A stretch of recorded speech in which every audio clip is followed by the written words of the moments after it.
get out of there.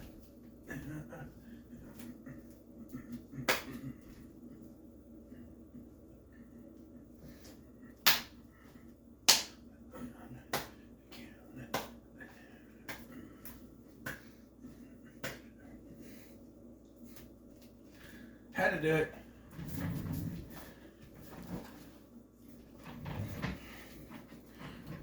Way out there. Hello there. I'm Scotty. You're not. Spider-Man 3. You know what we're talking about. You know over here. Spider-Man 3. On one hand, when this came out, I was really excited for it because they were finally going to do Venom, which is my favorite Spider-Man villain, as you know. But then it came out and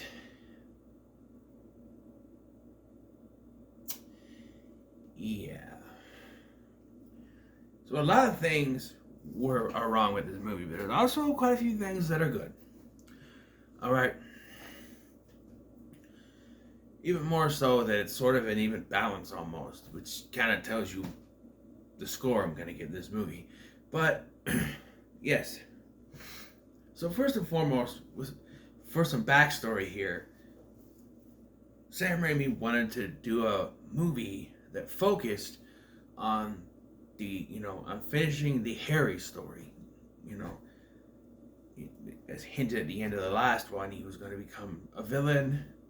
He was, going to finish that story and the love triangle of sorts between him, Peter, and MJ. So, and then he also wanted to have the Sandman in, and Sandman is the sympathetic villain, Harry to a point too. But Sony said, no, you have to use Venom. Because Venom's a popular character, but make money with that character, so you have to use him. So instead of getting rid of one of the others, which honestly, the only choice would be Sandman. And I wouldn't be against that because I'm not too familiar with Sandman. The only experience I have is in the PS1 game Spider-Man 2 Enter Electro, where Sandman is a character in that game. But Raimi wanted to keep Sandman. And honestly, if he had got rid of Sandman, it probably would have worked better. In fact, there's a lot of ways you could have done this. Or you could have done Venom in another way. You could have still had Sandman in here, I guess, but I think having Harry as the sole villain would have been a better way. Which I'll get to towards the end of this video. How they could have switched this up. There are two ways they could have gone with the Venom in this, and that didn't go the right way. They went comic book accurate, sort of, but... And... give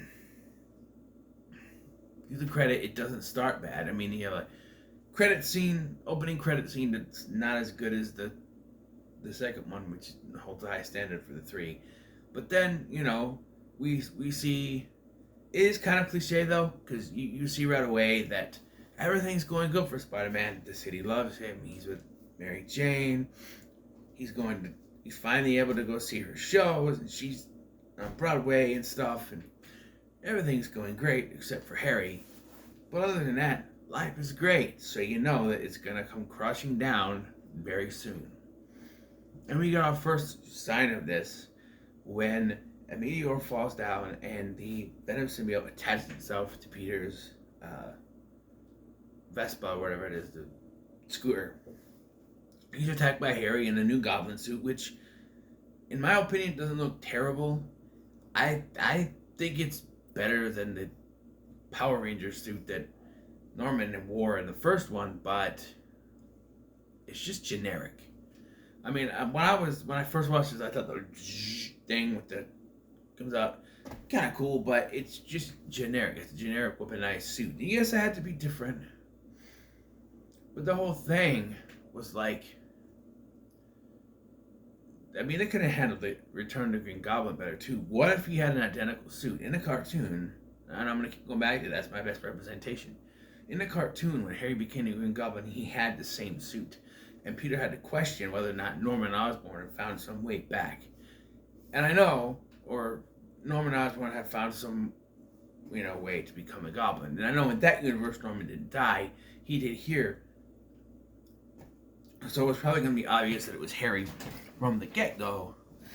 But still, other people have said that Harry should have been called the Hobgoblin. And when this was coming out, people were saying, like, there's rumors that's what he was going to be called, even though Harry was never the Hobgoblin.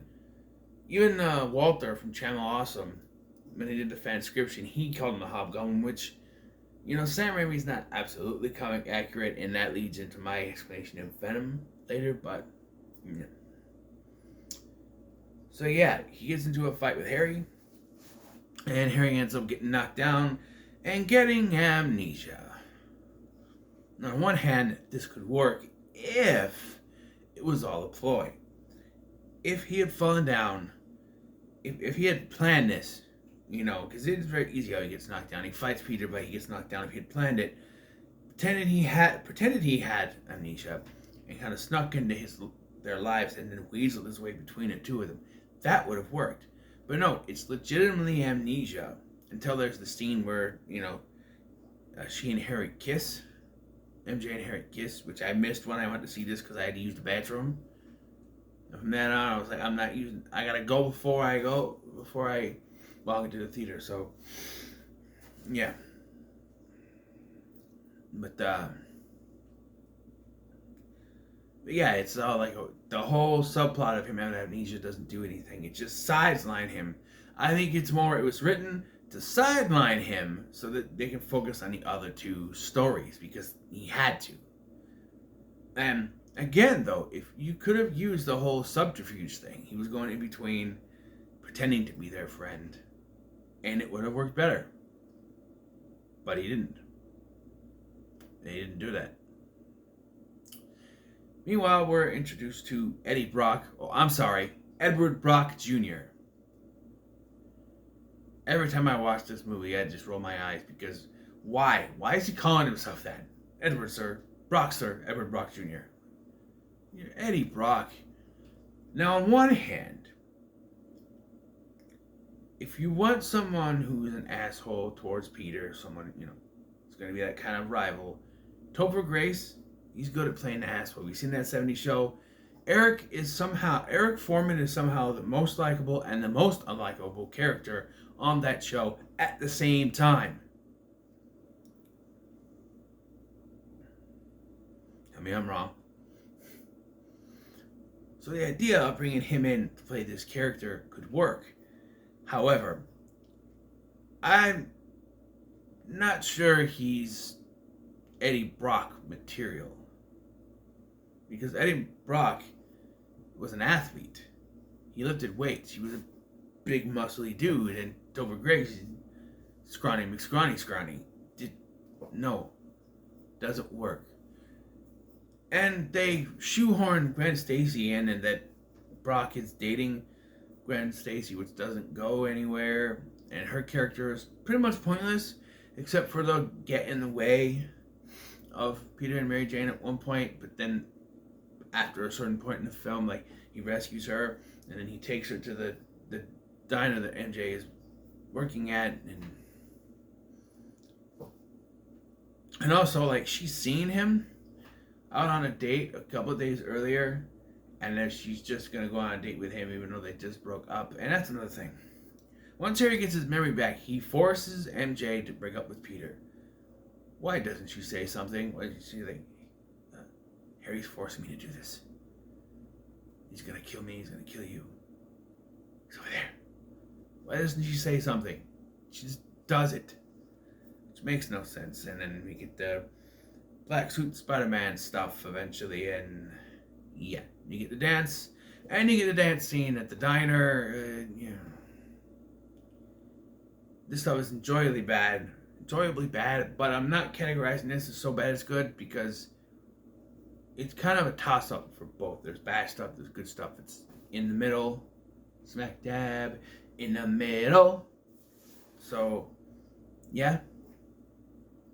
But, yeah. Meanwhile, we have Flint Marko, who's not a bad person. Just made bad choices, which is the sympathetic character, like I said. and he's just he steals things to pay for his daughter's operation, which is understandable, but I wouldn't steal for that, you know. But he becomes the Sandman and robs bank, and yeah, they have the and I gotta point out that once again the villain is created with a science experiment, and I don't know, like, the first one, Norman becomes Green Goblin because of a science experiment. Second one, uh,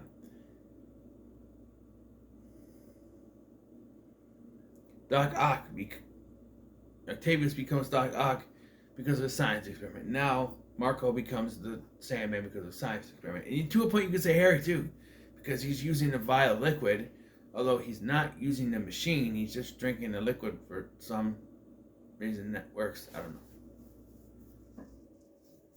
But yeah, or maybe he does use the machine. Never mind, he does use the machine.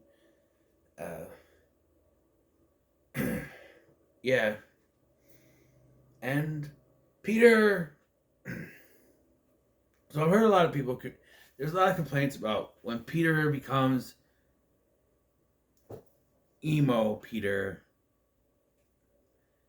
Like, I understand why you would gripe and be angry about it, but on the other hand, Peter Parker's a nerd. Don't you think this is how he would behave if he became sort of dark and gloomy type character? That seems on point to me. Maybe not the dancing stuff, but I don't know. He's a nerd, I'm just saying. But eventually, he realizes that the suit is making him do. And what bugs me is that they do the thing from the show where he has Doc Connors look at it, but they're nowhere as near as close on here as they were. And he goes as Peter and not Spider-Man, and it's just confusing. Also, we get Dictovich's again in this. You pay me rent. And we get another line I like from him. He is good boy. And when you find another line from him, will you just tell her, you're a good woman, I am good man? Yeah, I like Mr. Dictovich. Bruce Watch time. Bruce Watch. He is the maitre d' at the French restaurant. And the fact that, like, Bruce Campbell plays 3 different characters in each movie in the same city has led to speculation, and was probably going to happen that in the 4th film was going to reveal that he is Mysterio, and all 3 of these characters were disguises by Mysterio. That would have made a lot of sense. Yeah.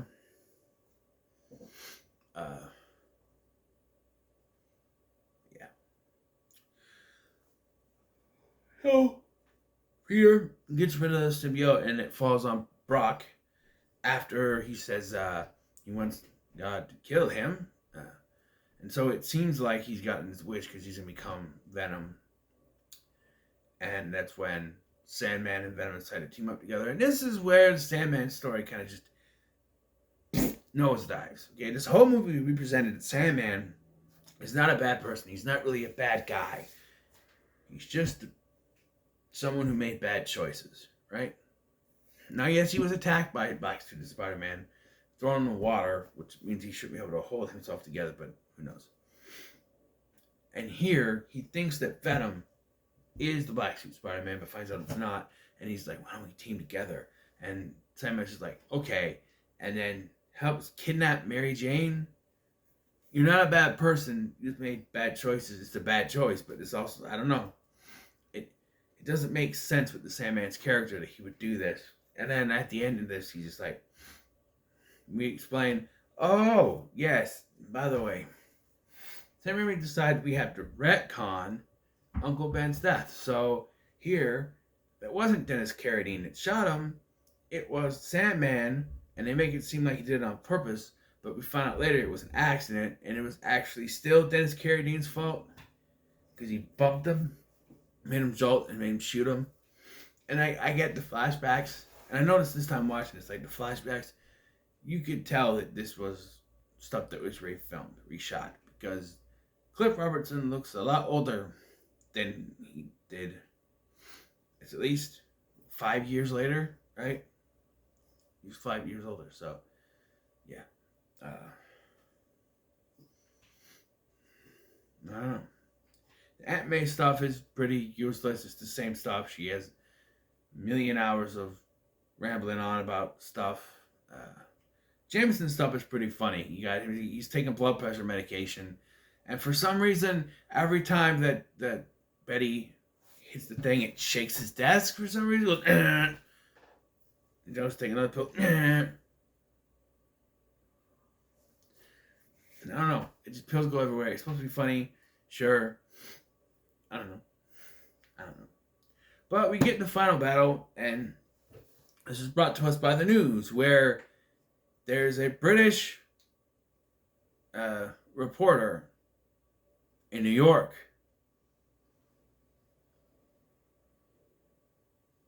Why? It's always bugged me. Why is there a British reporter working for a New York news station? I get it. There are people from other countries that will come here, but she sticks out like a sore thumb. But Spider-Man goes to Harry, says I need help. He won't do it. They had a confrontation earlier where Harry tried to throw a pumpkin bomb. Spider-Man launched it back, and it blew off part of his face a little bit, so it's scarred, but it's not. It's like scarred over in like a day.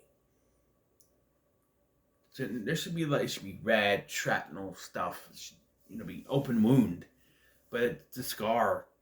I don't know. And he says, "No, I can't help you." And so Spider-Man goes off on his own, and then we get Bernard, our favorite character, telling Harry that he cleaned the wounds and it was the glider that killed him. So Bernard, why didn't you tell him that earlier? Why didn't Peter say something earlier? No one said anything. I know that Peter's he said not to tell Harry, but couldn't he just say the Green Goblin killed him? And by the time, at this point, Harry knows about the Goblin stuff, so you can just tell him now. But you don't. Because we have to have some third-hand character that nobody really knows tell him. I don't know. And so we have the show off and the face off. Harry, that sounds worse. New Goblin and Spider-Man versus Sandman and Venom. And Harry is killed the same way his dad was with the glider going through him. And Peter and Sandman talk it over. He says, "I'm sorry," he says, "I forgive you," because he tells him the truth. And he fights off Venom. I think that's after, but he fights off Venom using the sonic frequency to take him out. And this is where the movie lost me when I watched it in the theater. I know this is where it was. They killed off Venom and Eddie Brock, because this was the point where we didn't have long storytelling like the MCU does. So we kill off our villains each time. Sandman survives.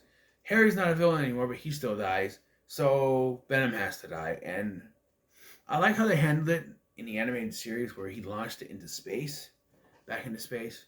It did come back eventually, but yeah. And Brock just dies. He doesn't pay for what's going on. Wouldn't it be something if, you could still do it this way. You could destroy the Venom symbiote, but as he goes to lunge in, Spider-Man grabs him, flings him back.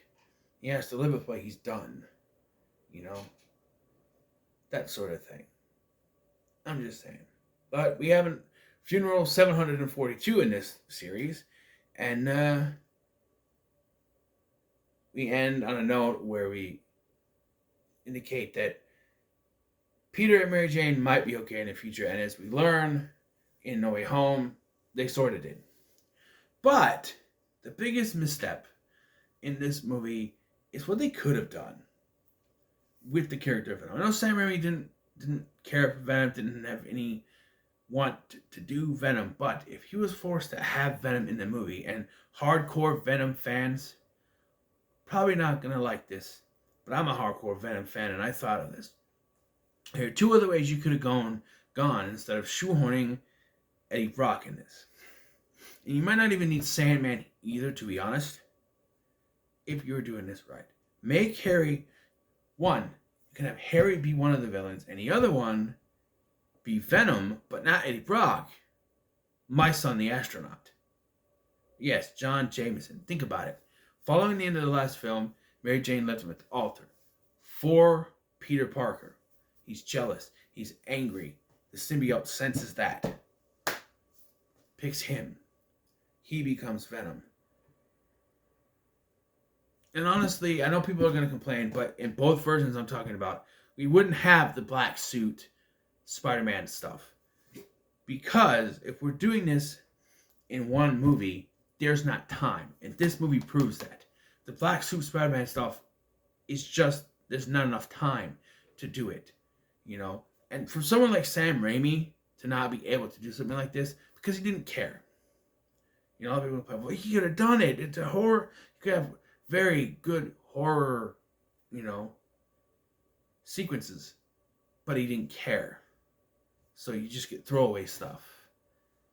And to me, it, like, the black suit stuff, if you're going to do the black suit stuff, then it has to be in this film.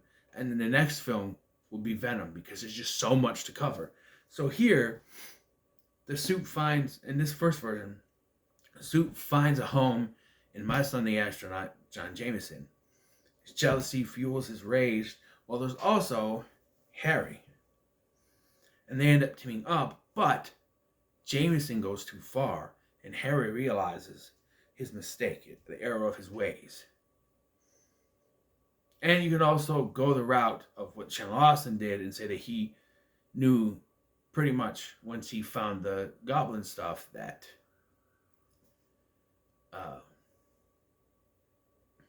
that Peter didn't do it, but he's, you know, was fueled by revenge, and revenge clouds your mind. And it's he figures it out because of Jameson's rage, and he realizes he's in the wrong. And you could have him die by Venom's hand, or you can have him survive. It doesn't matter. But in that way, you still have your, you know, the villain you care about, and the other villain who's out for rage, you know. And I wouldn't kill off Jameson.